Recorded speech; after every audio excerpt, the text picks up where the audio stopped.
Nous revenons avec nos invités David Diakbavi, Georges Eo et Honorable Beausoleil Obekou avant de parler de ces velléités de grève des enseignants au Togo. On est toujours en Kinshasa, on va parler de Moïse Katumbi Chapoué qui est en train de consulter ses proches. Peut-être qu'il va sortir de l'union sacrée, une union faite avec le président actuel Félix Antoine Tshisekedi, Jean-Pierre Bemba et d'autres cadres de la vie politique là-bas en République démocratique du Congo. Georges Eo, le Moïse Katumbi est on ne peut plus populaire en RDC. Vous pensez déjà que cette sortie va faire mal à l'Union sacrée et surtout au président Félix Antoine Tshisekedi? En fait, aujourd'hui, moi je pense que les leaders de partis politiques en RDC se comportent aujourd'hui comme des enfants. Moi, je l'ai dit sur ce plateau plusieurs fois que ce qui s'est passé entre Vital Kamerhe et Antoine Tshisekedi, Vital plutôt Kamerhe et Antoine Tshisekedi, c'est quelque chose qui va suivre le président. Puisque aujourd'hui, vous voyez tout ce qui se passe aujourd'hui, ils vont aller d'union en union. Puisque avec ce qui se passe, c'est que les autres voient en ce président de la CENI, de la commission Denis Kadima, c'est qu'ils voient quelqu'un qui peut être acquis à la cause du président de la République.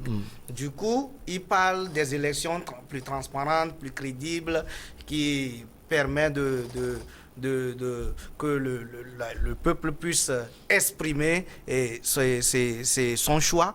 Donc ça veut dire tout simplement qu'ils sont contre le choix du président de la République. Mais quand nous sommes il a dit Orbit et Orbi qui sont contre le choix de Denis Kadima. Oui, puisque c'est quelqu'un qui a été reconduit. Ça veut dire tout simplement que c'est quelqu'un qui avait déjà organisé une élection où il a fait ses preuves. Les gens pensent que s'il a fait ses preuves, ils n'ont pas confiance en lui. Donc, du coup, il faut le changer. Mais nous sommes en union sacrée. Mais si vous êtes contre ce choix, sûrement qu'ils avaient proposé quelqu'un, ou peut-être le président n'est pas d'avis.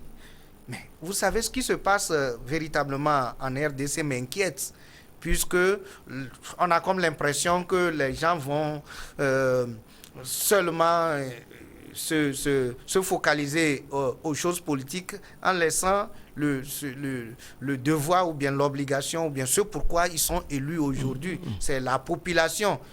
Aujourd'hui, quand vous voyez tout ce qui se passe au niveau de la RDC avec de temps en temps le terrorisme, la rébellion, les éruptions avec les groupes armés, etc. Mais il faut que les gens s'unissent. Il faut qu'ils s'unissent pour gérer. Il y a le président de la CELI. Posons les conditions, que ce soit CENI plutôt, posons les conditions. Les conditions pour avoir une élection transparente, il faut les poser. Ce n'est pas affaire d'une personne, c'est l'affaire de comment on organise les élections. Donc, posons les conditions pour avoir une élection transparente. Laissons affaire de personnes. Puisque si ce n'est pas la proposition de Tshisekedi, peut-être c'est la proposition de Bemba, ou bien proposition de Kantoubi. Donc, aujourd'hui, il faut qu'on laisse l'affaire de personnes, qu'on va véritablement à des discussions objectives pour fixer les règles transparentes pour une élection qui permet aux populations de librement choisir leurs dirigeants. Donc moi je pense que ce qui se passe aujourd'hui au niveau de la RDC, si nous ne savons pas, ils iront d'union en union, d'association en association, on ne sait pas jusqu'à quand. David Diakbavi, le jeu politique, ça va être un peu plus tendu en RDC ces temps-ci. On sait que Moïse Katumbi était à l'étranger et c'est grâce au président actuel, Félix Antoine Tshisekedi, je ne sais pas si vous vous souvenez, qu'il est rentré au pays et après, ils ont signé cette union, appelée Union sacrée.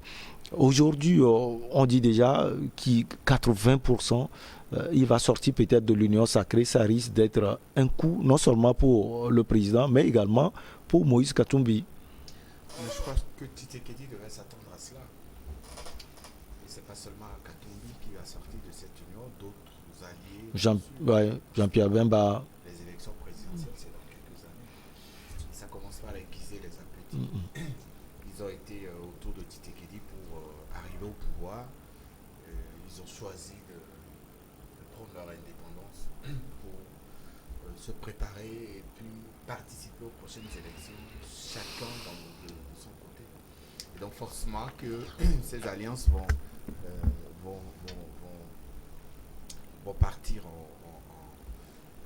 comme c'était fait au départ. Et je pense que Tshisekedi s'apprêtait à cela parce que il sait qu'il n'est pas porté dans les cœurs de ses anciens alliés. Et s'il est arrivé à gouverner pendant 5 ans, c'est par alliance que ça a été fait. Vous avez vu le divorce qu'il a fait avec Kabila dans le temps. Vous avez vu la stratégie qui a permis à Tshisekedi de faire venir dans son camp les anciens députés, les anciens gouverneurs qui étaient proches de Kabila, etc. Aujourd'hui, c'est la même stratégie. Donc, les prochaines élections vont forcément créer de divorce entre les anciens alliés. Et si aujourd'hui Katumbi a choisi de partir, nul ne peut l'empêcher de rester puisqu'il était venu de lui-même. Et s'il choisit de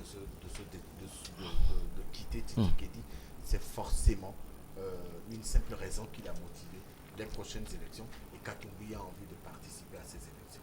Allez, avec vous, Georges Ewo, on va parler de cette velléité de grève des enseignants au Togo, nonobstant les efforts du gouvernement, les efforts des uns et des autres. On parle de ces grèves à venir. Georges Ewo, qu'est-ce qui rentre peut-être dans ce désaccord entre les partis?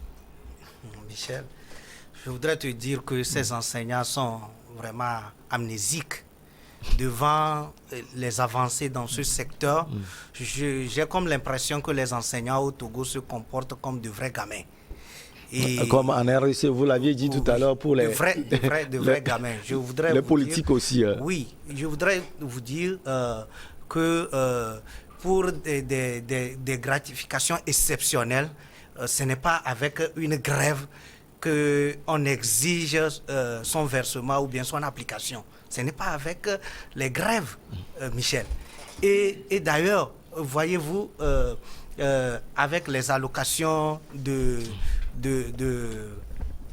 retraite, ce qui se passe, ce qui s'est passé avant son versement, ils n'ont qu'à aller demander conseil. Les allocations de retraite, pour de départ de retraite, ils n'ont qu'à aller demander le conseil. Et donc, du coup, les avancées, tout ce qui se passe au niveau de l'éducation, aujourd'hui, les enseignants sont les plus héridiques. Et au surplus, notez bien, c'est un retraité qui demande aux travailleurs de faire grève en substance. Mais ce qui se passe aujourd'hui avec l'enseignement, vraiment, on a comme l'impression que les gens, devant ce qui se passe, les gens sont troublés devant les avancées notables qu'on a dans ce secteur qu'est l'éducation au Togo. David Diakbavi, qu'est-ce qui se passe concrètement encore? J'avais l'impression qu'on est en train de chercher des solutions à ces problèmes. Il se passe que l'État n'a pas tenu à ses paroles, c'est tout, c'est très simple. Les enseignants n'ont pas forcé l'État, le gouvernement, à faire des promesses avant la rentrée. C'est le gouvernement qui a dit je vais vous avancer des gratifications à telle période de l'année scolaire. Ça n'a pas été fait. Et on a besoin est-ce que le gouvernement a parlé? Le gouvernement a fait une sortie pour justifier cela? Mais dans le communiqué de la FESEN, c'est mis dedans. Ils ont dit vous avez pris un engagement devant nous. On accepte. Avant la rentrée, on accepte. On avance. Vous n'avez pas tenu à ces engagements. La FESEN a envoyé un courrier au ministre pour lui dire vous aviez dit à telle période vous allez nous gratifier. Ça n'a pas été fait. L'enseignant là, quand Hérault dit l'enseignant n'a pas besoin de grève pour se faire entendre, vous voulez qu'il vienne enseigner quoi à nos enfants? Le ventre vide. Vous voulez que cet enseignant vienne donner quelle éducation à nos enfants lorsque donc pour vous, c'est le moyen pour lui de se faire entendre? La grève, c'est l'arme fatale dont dispose tout employé ou tout syndicaliste pour se faire entendre. si elle n'avait pas de répercussions, on ne parlerait pas de grève. Les enseignants ne peuvent pas démissionner de leur boulot parce que l'État ou le gouvernement refuse de leur avancer leur gratification. Mais quand vous travaillez, vous êtes enseignant, moi, je parle en tant que parent d'élève. Je paye une scolarité pour mes enfants. Je n'accepterai jamais que demain, mes enfants restent à la maison parce que les enseignants sont rentrés en grève. Et donc, j'interpelle le gouvernement. C'est facile. C'est très facile. Moi, je dis, nous avons les moyens pour éviter ces grèves intempestives à chaque rentrée scolaire dans ce pays. Ou alors, c'est la rentrée qui est repoussée, qui est reportée. Ou alors, c'est après la rentrée, on vous dit, et les enseignants rentrent en grève. Mais mettez les conditions. Kokoroko a déjà commencé un boulot, qu'il continue dans ce sens-là. Mais mettez les conditions. Mettez les conditions pour éviter que moi, mes enfants perdent 2 jours, 2 semaines, 2 mois à la maison parce que les enseignants sont rentrés en grève. Je refuse. Parce que l'État ne paye pas la scolarité de mes enfants. Je paye une scolarité pour que mes enfants bénéficient de 9 mois de cours. Pas 1 de moins. Et donc, il faut éviter à chaque rentrée, il faut prendre il faut les moyens, il faut les conditions. Pour éviter qu'en pleine rentrée scolaire, qu'on nous dise que les enseignants menacent de faire une grève. Mais ils ont la grève comme arme fatale pour faire plier le gouvernement à écouter et à mettre en pratique les promesses que ce gouvernement avait prises. Georges, vous voulez préciser quelque chose avant quand le David dit qu'il est parent et qu'il ne voudrait pas que ses enfants restent à la maison, ça, je suis un peu truc sur ma... comment on l'appelle? Parce que, vous savez, ce que nous sommes en train de dire, ce n'est pas le salaire des enseignants. On parle d'une gratification exceptionnelle.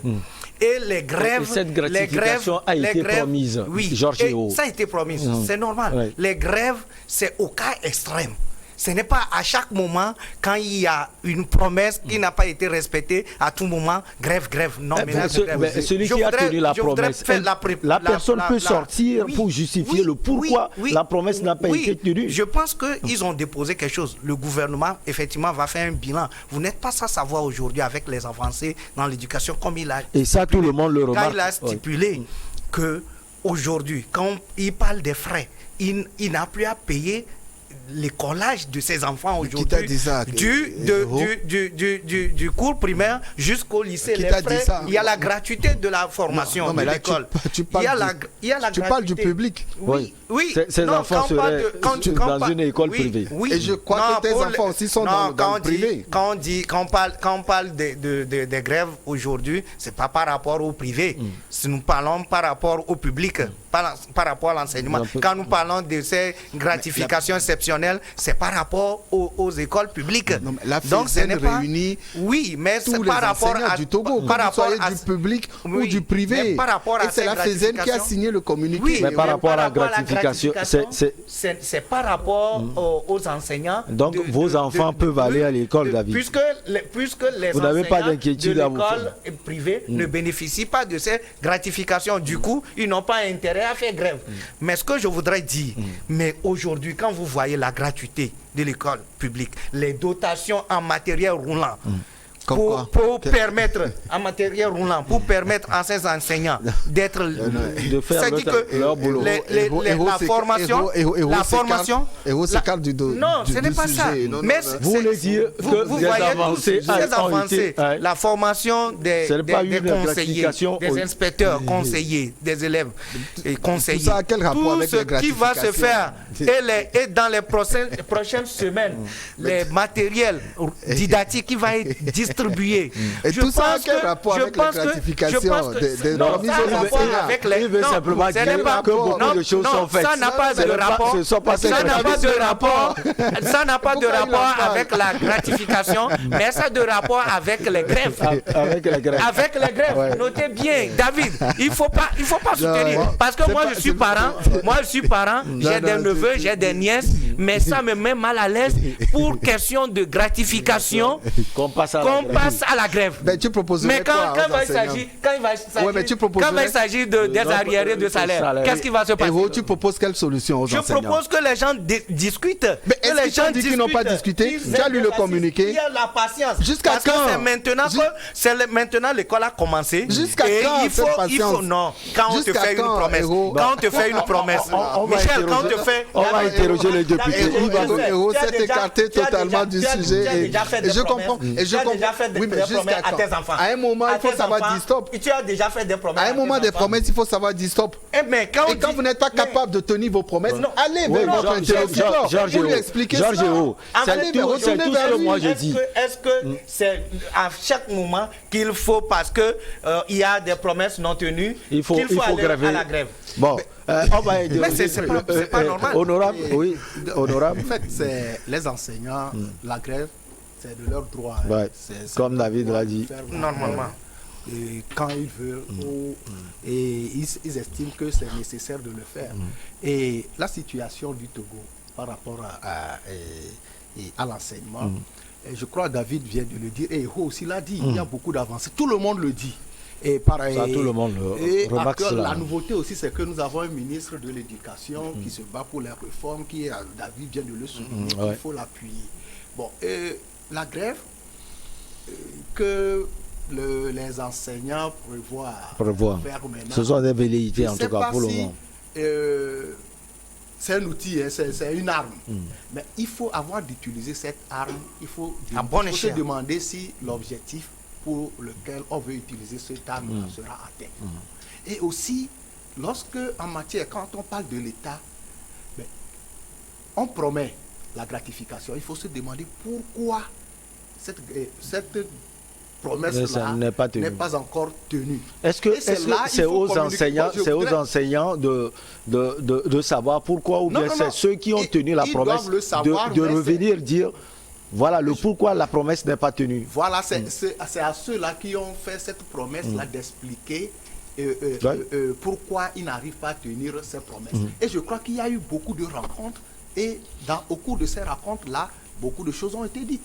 Et aussi, lorsqu'on gère un État, je me demande, moi je me pose cette question à chaque fois, lorsque un gouvernement ou un État promet quelque chose, par exemple pour la gratification, et il a des ressources, qu'est-ce qui va le retenir pour ne pas pour le moment, il n'y a pas de ressources. Donc, il doit faire passer par là. Moi, je le dis, je ne sais pas, je ne suis pas au niveau du gouvernement, je ne suis pas au niveau du ministère de l'Éducation, je ne suis pas ministre de l'Éducation, mais j'estime que si le gouvernement n'arrive pas à tenir cette promesse-là, c'est une question d'argent, c'est une question de priorité. De priorité aussi au niveau, même d'abord au niveau de l'établissement, du ministère de l'Éducation, et aussi au niveau national.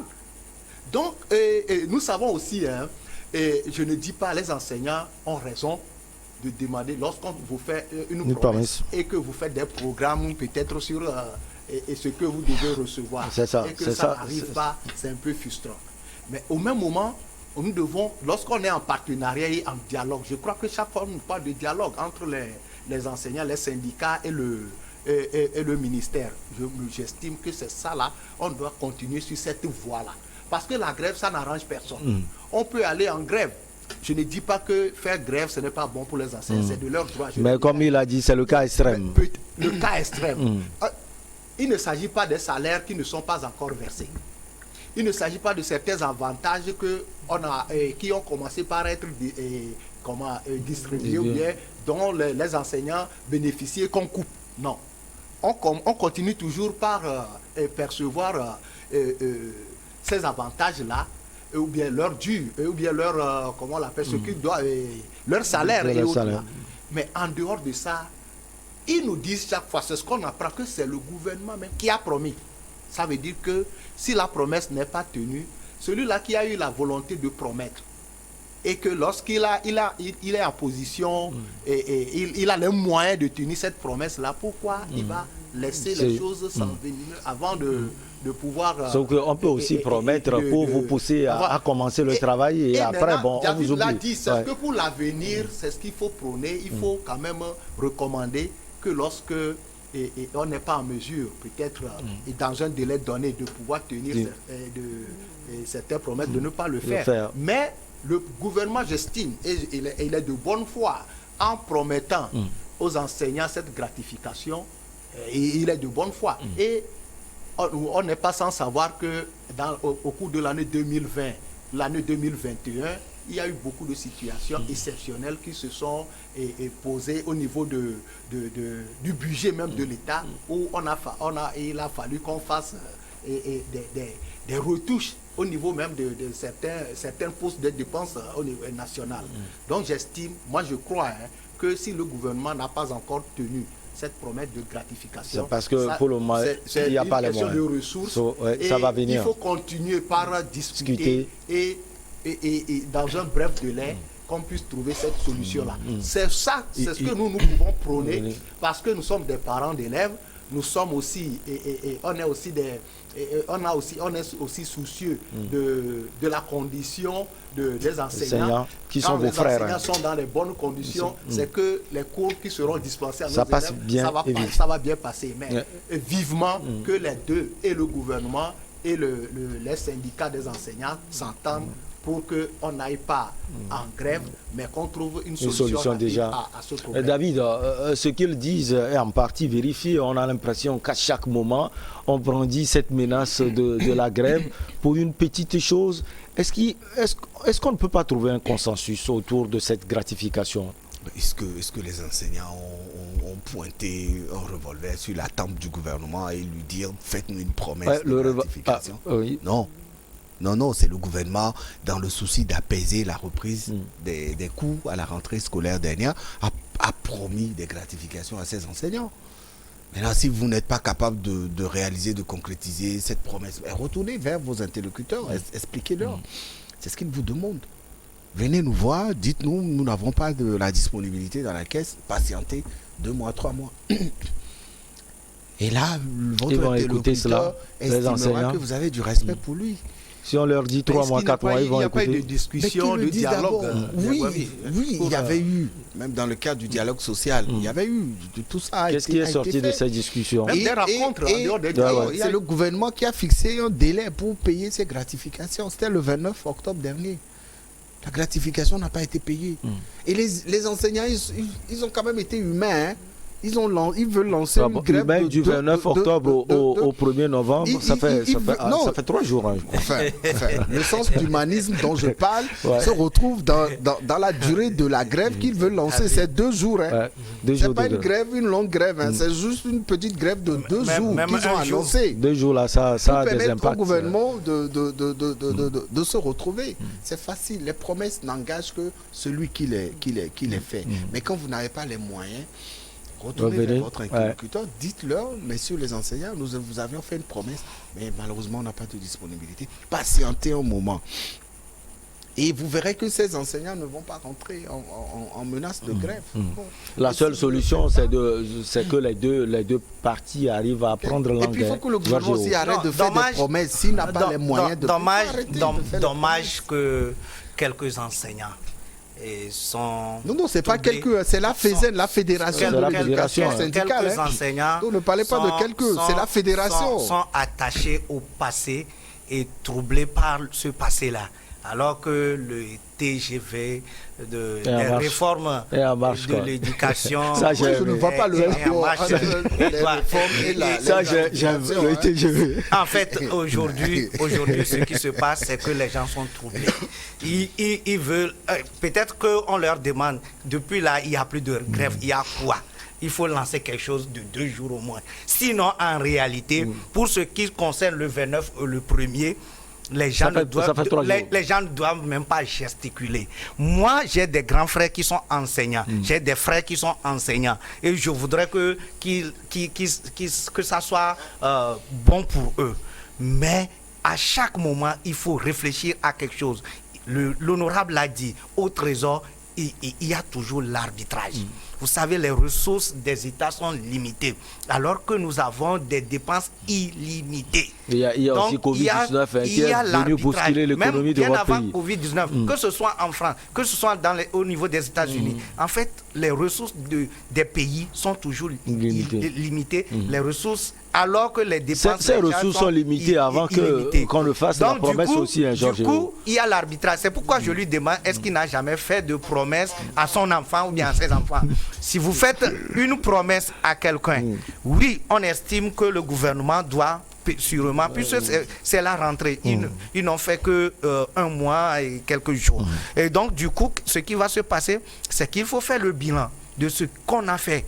Et le gouvernement doit décider de tout. C'est pas seulement au niveau de l'éducation, il y a des promesses qui ne sont pas encore réalisées. Et donc, il faut voir d'abord. Mais quand même, si on vous promet jusqu'au 29 et que ce n'est pas fait, mais ayez la patience. Parce que c'est les éducateurs. C'est des gens aujourd'hui qui doivent éduquer nos enfants, qu'il leur faut la patience, malgré si on vous fait une promesse qui n'est pas tenue, il y a une manière de le faire. C'est pour cela qu'on dit si ce qu'on doit dire autant, la manière de le dire, la manière de revendiquer les choses. Et ce qui me met mal à l'aise, Michel, c'est un retraité qui demande aux travailleurs de faire grève. Ça me met mal à l'aise parce que lui n'est plus en fonction. Mais aujourd'hui, il faut que, en réalité, ce que nous devons dire, ce que David devait dire, ce qu'il devait conseiller aux enseignants, étant donné qu'il est père d'élèves, mais ce qu'ils doivent continuer le travail, ayez la patience de continuer le travail. Dans quelles conditions continuer le travail et jusqu'à quand patienter? Et maintenant demander au gouvernement de saisir l'occasion pour discuter avec les enseignants de quelle manière ces promesses seront tenues. Ouais, David a dit, il attend la discussion. Oui, non, c'est lui qui a dit, c'est pas moi, c'est Héro qui a dit. Et c'est que les enseignants ont besoin d'être rassurés. Peut-être que on a encore 2 minutes. Ils n'ont pas confiance, ils ne sont plus, ils ne sont plus sûrs que cette. Ils sont méfiants. Ils sont méfiants. C'est compte tenu de cela tenu, mais je leur dis, il faut qu'on s'assure que quand un gouvernement promet, c'est qu'il va tenir à ça. Mais quand, quel que soit le temps. Je voudrais dire, il appartient aussi au gouvernement ou bien au ministère les ministères concernés par cette situation, de rassurer davantage c'est ce qui est important pour éviter cette grève-là que moi je le dis, peut-être que ça ne va pas arranger les choses. On fait grève. Et ils n'ont pas encore décrété cette grève-là. C'est pourquoi on parle de velléité. Pour qu'on puisse et attendre que David puisse dire ce qu'ils disent. Donc, moi je suis sûr que de cesser ces manières-là vont trouver une solution et pour que dans au bonheur de nos enfants et de tout le pays. Pour le bonheur de vos enfants, David Diakbavi. Pour le bonheur de nos enfants, également pour le bonheur de notre ami Dimas, à qui je fais un coucou encore. Je pense qu'il se porte bien et qu'il a tout le courage nécessaire pour traverser cette étape dans laquelle il s'est retrouvé depuis un peu plus d'un mois. Toutes nos pensées vont vers lui. Bonjour à vous, Dimas Dikodo. On pense beaucoup à vous. Merci beaucoup, Georges Héro. Oui, non, moi ce que je vais demander aux enseignants, c'est que de patienter. Aujourd'hui, ce qui se passe au niveau de l'éducation, il faut qu'il encourage le ministre à aller plus loin. Parce que, vous savez, quand votre papa vous donne quelque chose, quand vous l'acclamez, vous le remerciez, même le bon Dieu, il a envie de faire plus. Donc, c'est ce que moi Dieu va faire plus pour les enseignants. Oui, c'est ce que moi je voudrais de leur conseiller, d'encourager les dirigeants à faire plus. Parce qu'il n'y a pas que l'éducation. Les autres ministres aussi veulent faire plus que ça. Donc, si leur ministre fait quelque chose, il faut l'encourager à aller plus loin. Merci beaucoup à vous, Georges O. Vous êtes homme politique de clé, c'est des leaders émergents. Merci également au député Beau Soleil Obekou. Il est également le président de l'association Togo pour tous. David Diakbavi, chers confrères, merci également. Merci surtout pour la disponibilité. On se retrouve donc prochainement, toujours avec le même plaisir. À très vite.